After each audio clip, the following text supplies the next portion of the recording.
25শে August আমি ছিলাম দিলখানদার উদ্যোগে বাঁকুড়া জেলা জুড়ে লালমাটি রিসোর্টে রক্তদান শিবিরে। ভুল বললাম, রক্তদান উৎসবে।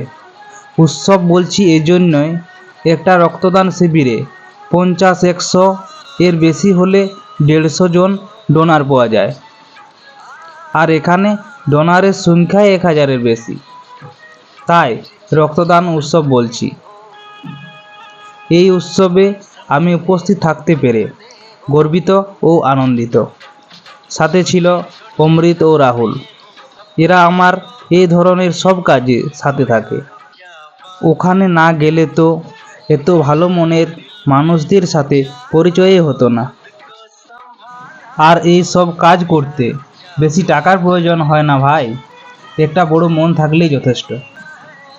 আর এই উৎসবে সকলের উপস্থিতি তারই উদাহরণ, যারা শুধু নিজে বাঁচার জন্য নয়, সমাজকে এগিয়ে নিয়ে যাওয়ার কথা ভাবে।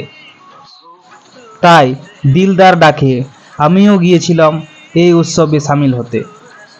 গেলাম ও রক্তদানও করলাম, তারই কিছু মুহূর্ত তোমাদের সাথে শেয়ার করছি। তাই পুরো ভিডিওটা শেষ পর্যন্ত দেখার অনুরোধ করছি। এই রক্তদানের ফিলিংসটা তারাই উপলব্ধি করতে পারবে যারা একবার হলেও রক্তদান করেছো।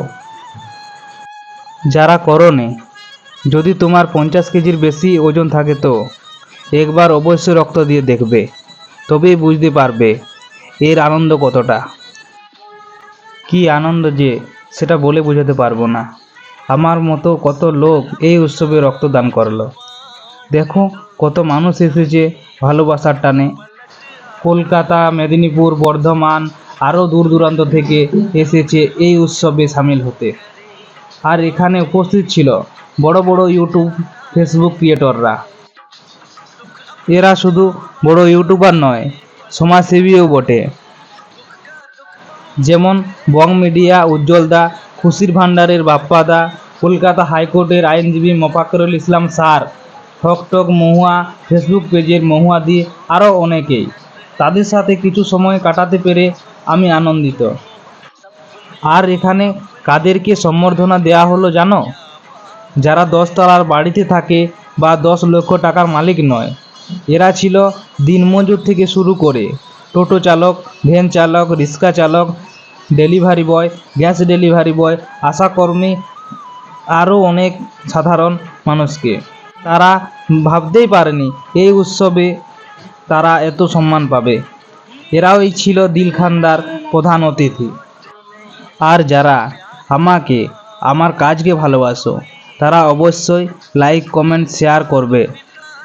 আর যারা নতুন দেখছো, যদি আমার এই কাজ ভালো লাগে তো অবশ্যই ফলো ও শেয়ার করে পাশে থাকবে। তোমরা তো যে কোনো রিলস, যে কোনো কমেডি ভিডিও শেয়ার করো, আর আমার এই কাজ একটু কি তোমাদের ভালো লাগেনি? যদি ভালো লাগে তো অবশ্যই শেয়ার করো, না হলে আমি জোর করছি না।